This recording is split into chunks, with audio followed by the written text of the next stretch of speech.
Hello विद्यार्थी मित्रों, अमारी यूट्यूब चैनल में तमारू हार्दिक स्वागत है। आज आपणे धोरण 10 ना विज्ञान विषय में चेप्टर नंबर 10 मानवाक अने रंगबेरंगी दुनिया नो आपणे अभ्यास करवानो छे। हवे आकृति जोईने तमे समजी गया हशो के आपणे आजे आंखना विविध भागोनो अभ्यास करवानो छे। तो अहीं जोईए एम आकृतिमां दर्शाव्या प्रमाणे विविध भागनो आपणे अभ्यास करीए ए पहला समझी लीए कि आंख काम केवी रीतना करे छे। तो आपणे चेप्टर नंबर 9 में भणी गया छे प्रकाशनुं परावर्तन। एमां आपणे एवुं कीधुं हतुं कि कोई पण प्रकाश वस्तु पर जाय छे, वस्तु पर अथड़ाय छे अने अथड़ाईने पाछो वळे छे, जेने आपणे प्रकाशनुं परावर्तन कहीए छीए। अने परावर्तन पामीने क्यां आवे छे? आंखमां। अने जे ते वस्तु पर आवे छे ए वस्तुनुं प्रतिबिंब आंखमां रचाय छे। आम आपणे कोई पण वस्तुने जोई शकीए छे। तो हवे चालो आपणे आनो अभ्यास चालू करीए। पहलो मुद्दो आपणी पासे छे कि मानव आंख ए केमेरा जेवी रचना धरावे छे। केवी रचना धरावे छे? तो केमेरा जेवी रचना धरावे छे।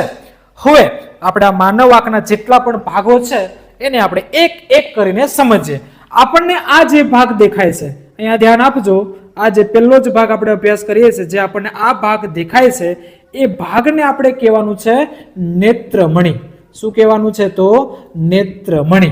आवा नेत्रमणिनुं काम शुं छे? तो वस्तु एवुं तो छे नहीं कि नजीक ज होय, क्यारेक दूर पण होई शके। तो वस्तु विविध अंतरे रहेली होय। केवा अंतरे रहेली होय? विविध अंतरे।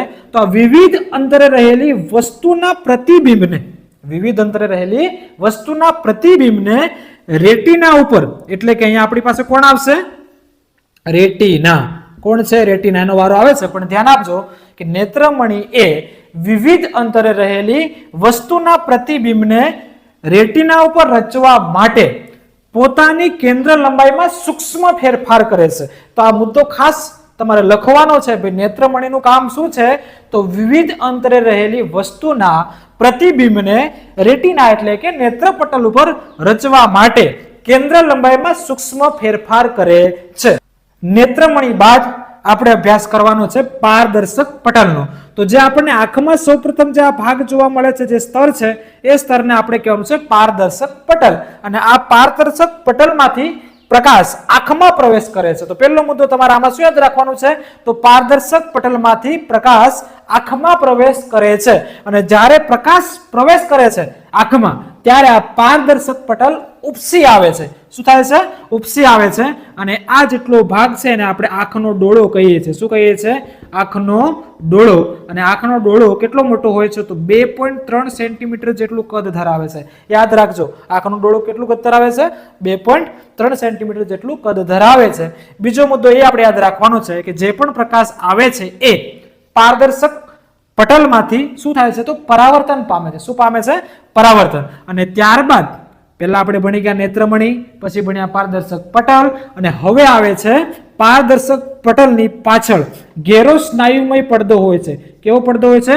ઘેરો સ્નાયુમય પડદો, કે જેને આપણે કહેવાનું છે કનિનિકા। શું કહેવાનું છે? કનિનિકા। तो पहलो मुद्दो भण्या नेत्रमणि, पारदर्शक पटल। हवे आया छे कनिनिका। तो कनिनिका कोने कहेवाय? तो पारदर्शक पટલની પાછળ ઘેરો સ્નાયુમય પડદો હોય છે, જેને આપણે શું કહેવાનું છે? તો કનિનિકા કહેવાનું છે। ત્યારબાદ આપણી પાસે આવે છે કીકી। તો યાદ રાખજો કે કનિનિકાની અંદર, કોની અંદર? કનિનિકાની અંદર કાળા રંગનું નાનું કાણું હોય છે, જેને આપણે કહેવાનું છે કીકી। આટલું યાદ રહી જાય। અને આ કીકીનું કામ શું છે? તો આંખમાં આવતા પ્રકાશના જથ્થાને નિયંત્રણ કરે છે। અને આ જે કીકી છે, કીકીમાંથી પ્રકાશનું પરાવર્તન થતું નથી, અને જેના કારણે કીકીનો રંગ આપણને કેવો દેખાય છે? તો કાળો રંગ દેખાય છે। કેવો દેખાય છે? કાળો રંગ દેખાય છે। ત્યારબાદ આપણે ભણવાનું છે સિલિયરી સ્નાયુઓ। આ લેન્સની આજુબાજુમાં આપણને જે સ્નાયુઓ જોવા મળે છે એને આપણે કહેવાનું છે સિલિયરી સ્નાયુઓ। આ સિલિયરી સ્નાયુઓ શું કરે છે? તો લેન્સને જાડો પાતળો કરવામાં મદદ કરે છે, એટલે કે તેની કેન્દ્ર લંબાઈમાં ફેરફાર કરે છે। ત્યારબાદ આપણી પાસે કોણ છે? તો રેટિના। આ ભાગનો આપણે અભ્યાસ કરીએ। રેટિના। રેટિનાનું બીજું નામ છે નેત્રપટલ। ગુજરાતીમાં એને નેત્રપટલ કહેવાય છે, અંગ્રેજીમાં એને રેટિના કહેવાય છે। રેટિનાનું કામ શું છે? તો આ લેન્સમાંથી પ્રકાશ આવશે, પ્રકાશ આવી આ રેટિના ઉપર અહીંયા કોઈ એક જગ્યાએ શું થવાનું છે, એનું પ્રતિબિંબ રચાવાનું છે અને જ્યારે આ પ્રતિબિંબ રચાય છે ત્યારે શું થાય છે, તો રેટિના ઉપર પ્રકાશ સંવેદી કોષો આવેલા. કોણ આવેલું હોય? પ્રકાશ સંવેદી કોષો. અને આ પ્રકાશ સંવેદી કોષો શું થાય છે? કયા કોષો? પ્રકાશ સંવેદી કોષો. અને આ પ્રકાશ સંવેદી કોષો સક્રિય બને છે. કેવા બને છે? સક્રિય. અને સક્રિય બને છે ત્યારબાદ એ સક્રિય બન્યા બાદ વિદ્યુત સંદેશા ઉત્પન્ન કરે છે. શું ઉત્પન્ન કરે છે? વિદ્યુત સંદેશા. અને આ વિદ્યુત સંદેશા કોને આપે છે? તો અહીંયા આપણી પાસે આવેલું હશે દ્રષ્ટિ ચેતા. કોણ આવેલું છે? દ્રષ્ટિ ચેતા. અને આ દ્રષ્ટિ ચેતા આ જ સંદેશ આપવાના છે મગજને. કોને આપશે? મગજને. અને મગજમાં માહિતીનું અર્થઘટન કરવામાં આવે છે અને આમ કોઈ પણ વસ્તુને આપણે મૂળ સ્વરૂપે જોઈ શકીએ છીએ. આટલા મુદ્દા આપણે યાદ રાખવાના છે. ફરીથી ફટાફટ એકવાર રિવિઝન કરી લઈએ કે માનવ આંખ એ કેમેરા જેવી રચના ધરાવે છે. કેવી રચના ધરાવે છે? તો કેમેરા જેવી રચના ધરાવે છે. માનવ આંખમાં આપણે પહેલો ભાગ ભણ્યા છે નેત્રમણી. કોણ ભણ્યા છે? નેત્રમણી. નેત્રમણીને સ્ફટિકમય લેન્સ પણ કહેવાય છે. આ લેન્સનું કામ શું છે? તો વિવિધ અંતરે રહેલી વસ્તુના પ્રતિબિંબને રેટિના ઉપર રચવા માટે શું કરે છે? તો કેન્દ્ર લંબાઈમાં સૂક્ષ્મ ફેરફાર કરે છે. આ મુદ્દો તમારે લખવાનો છે. ત્યારબાદ આપણી પાસે છે પારદર્શક પટલ. કોણ છે? પારદર્શક પટલ. આ પારદર્શક પટલમાં થઈને પ્રકાશ સૌપ્રથમ આંખમાં પ્રવેશ કરે છે. ક્યાં પ્રવેશ કરે છે? આંખમાં. અને જ્યારે આંખમાં પ્રવેશ કરે ત્યારે આ પારદર્શક પટલનો ભાગ છે એ થોડો ઉપસી આવે છે અને આ ઉપસી આવે ત્યારે ડોળાનું કદ કેટલું છે? 2.3 સેન્ટીમીટર જેટલું ડોળાનું કદ આપણને જોવા મળે છે.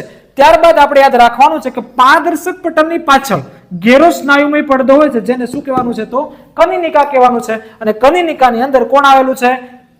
કાળા રંગનું નાનું કાણું આવેલું હોય છે જેને કીકી કહે છે. અને આ કીકી એ પ્રકાશના જથ્થાનું શું કરે છે? તો નિયંત્રણ કરે છે.